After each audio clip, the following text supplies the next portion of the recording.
Okay. Recreate. Members, this is a special meeting of the City Council. We have one item on our agenda, so let's call this session to order. Members, I want to remind you that we do have a 9 o'clock start of the Budget Committee where they resume discussion and action on items that are critical to our fiscal year 2012 budget. So I want to give that courtesy to Councilmember Martin and try to wrap up this business as expeditiously as possible. So we will call the roll. Madam Clerk. Councilmember Anderson. Here. Councilmember Berg. Present.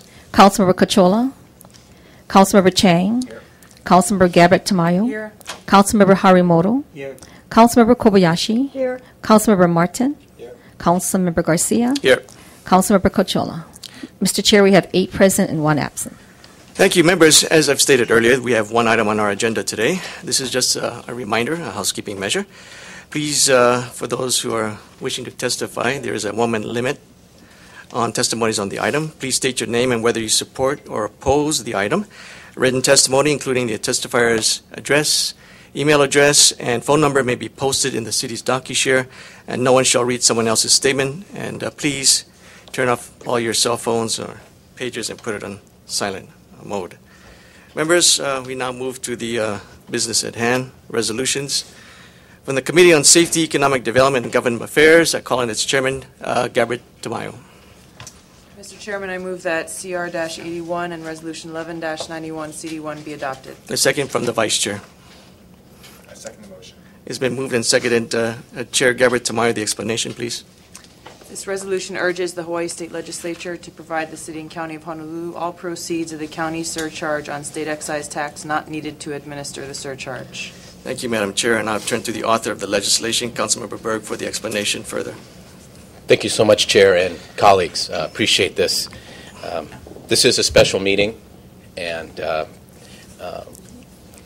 want to just briefly, if I can, in 3 minutes, give the antecedents to why we're here today.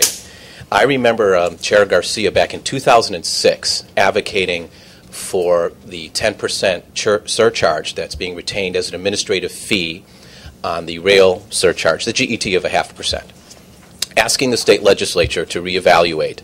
Back in 2007, the legislature responded with House Bill 724, House Draft 1, and it passed the State House unanimously, 51-0.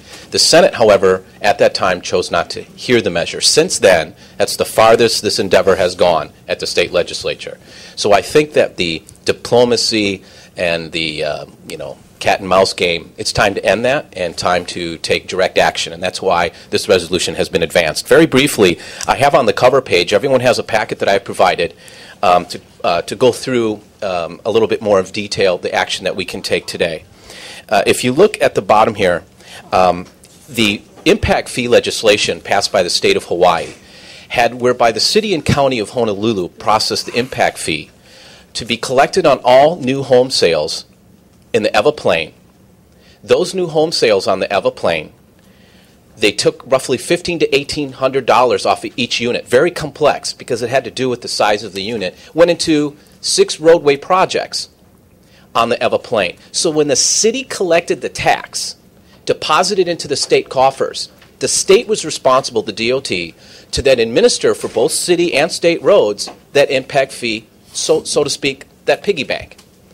The city only retains 2%. It's a very complicated, tedious tax collection, far greater than a straight off the board 0.5%.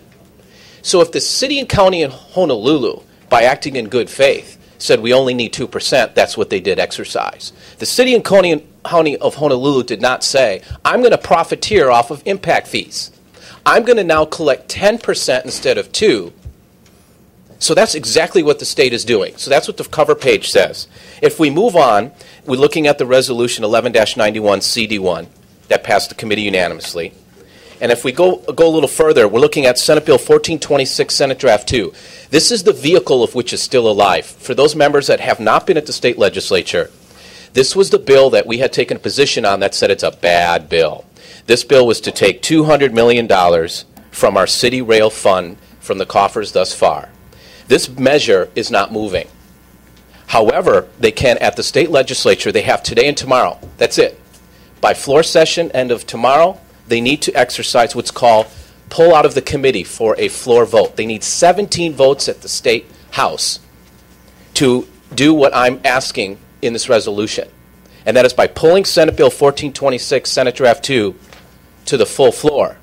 All we need is one person in that State House of 51 members to make the motion, one to second it, and then we can hold them all accountable and see just exactly who wants to act in good faith. So Senate Bill 1426 lays out the course of the vehicle to exercise the mechanism of this resolution. Senate Bill 11-86, Senate Draft 2, HD1, has been alluded to try to exercise diplomatic means and not ruffle the feathers over at that building. I just want everyone to know that the status of that bill, that's the transit accommodations tax, the hotel room tax. The State House passed its measure of third reading the other day that says they'll use the TAT at the 2009-2010 of a cap of the rate of which the city and county of Honolulu was receiving. Thereby, it is not a complete raid of the TAT. That looks to be pretty confident, in my opinion, that that won't be of a knee-jerk reaction if we take action here to restore $32 million in the biennium budget that the State House would act. $16 million a year, we would get back $32 million. The resolution does not ask to recoup the monies already lost. Now we're looking at in the packet the articles. I had an article published today, timely in the Honolulu Star-Advertiser, of which spells out exact action of which we should be taking today, and I'm asking for your support. If we look on this, when I go get a haircut, or if I'm going to a drive-in at a fast food restaurant, everybody knows this.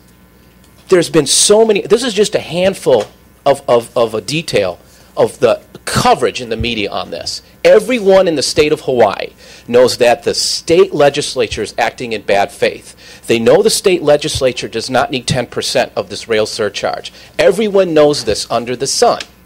So we have an ability to put aside the failure of the last 4 years to use diplomacy that has not succeeded and rather take action. This is of necessity, members. So I want everybody to feel free to peruse through the some 7 articles of the dozens that are out there that have covered this measure. At this time, I'd like to then yield, if possible, and was it 3 minutes?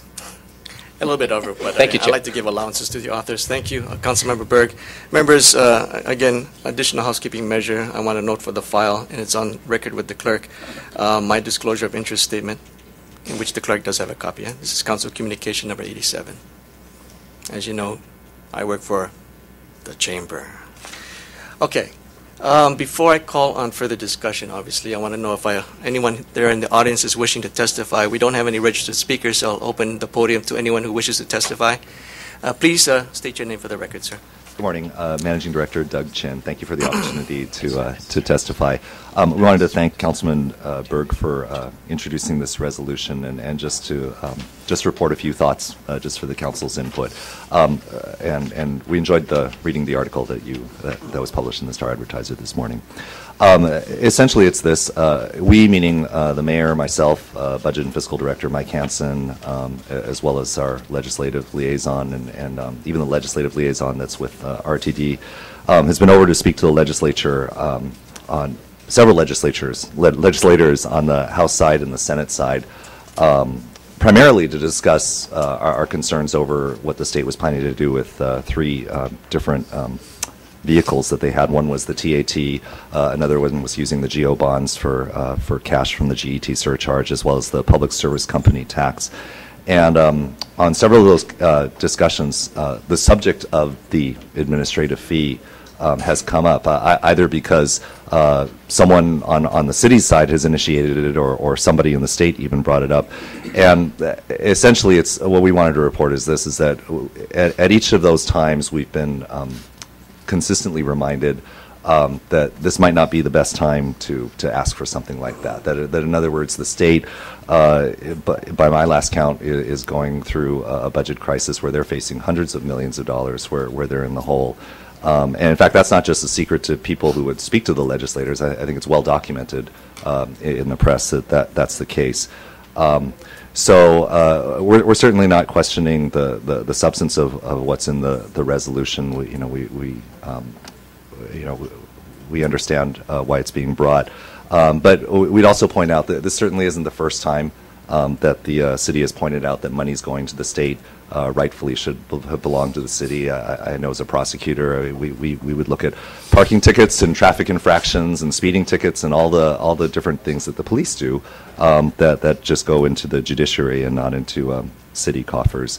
And we also know this isn't the first time that the city has challenged the 10% administrative fee. So, for what it's worth, my own sense is that the purpose behind this resolution is a good one, and that may be the case. This also might not be the most sensitive time to bring up something like this. In other words, we're at a place where the TAT does look like it's capped at a place that's acceptable for fiscal year 12 levels. It doesn't look like the GO bonds are being taken, or GO bonds are being given to us for the rail cash, and it also looks like the public service company tax all appears dead. And since we're pretty close to the home stretch for something like this to happen, then we're just bringing this up as something for the council to consider. It's just input, but I'm grateful for the opportunity to share. Thank you. Thank you, Managing Director. Questions from the members for the Managing Director? Councilmember Martin. Thank you, Managing Director. So, based on your read of this particular resolution, if we were to move forward, the council was to move forward and adopt this resolution, do you see the legislature being offended to the degree that a lot of the allowances that you had mentioned with retention of the TAT, dismissal of the general obligation, potential takeaway, and public service tax, would that go back on the table in your opinion? I mean, I'll start off by saying that I'm probably the last person in this room to be a prognosticator as far as what the legislature would do. Yes, I mean that's my sense from the conversations that we've had with legislators. Does that mean that this plan wouldn't work? No, maybe it would, and maybe the time is right. I mean, I think that's something that the council has to look at, but that's not really the sense that we've gotten from speaking to the legislators. I appreciate your assessment. Sure. Thank you. Further questions from the members? Sure. Councilmember Berg. Councilmember Berg. I want to bring to your attention, I've emailed this to everybody at the state capitol. 5 months ago, I received a political flyer from a Democrat PAC from Speaker Say's triage. It says here that Governor Lingle and the Iona administration wanted to take the TAT. You can't have it both ways. You can't. This flyer says that had Governor Lingle and the Iona administration got their way and taken the TAT, we would have had to raise our property taxes. Police, fire, emergency services, senior programs would have all been cut because of the Lingle-Iona administration. There are only 9 people out of 76 that are Republicans at the State House. So if the proposal in this discussion I hear is that, well, maybe you have the aftermath of repercussions of the city asking to do what's right, to ask for justice, I just want to say 5 months ago that if they raised and raid the TAT above and beyond the current HD1 of the bill, the House voted no to increasing your property taxes. The House opposed jeopardizing police, fire, and parks and senior programs. So if they take the TAT, the opposite would be true.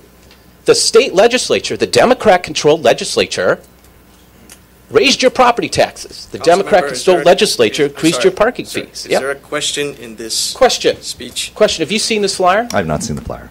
Okay. Everybody at the state capitol has gotten this flyer. And that's why I think they, on third reading just yesterday, refused to take the TAT because they know I would do more than just give it to 76 legislators.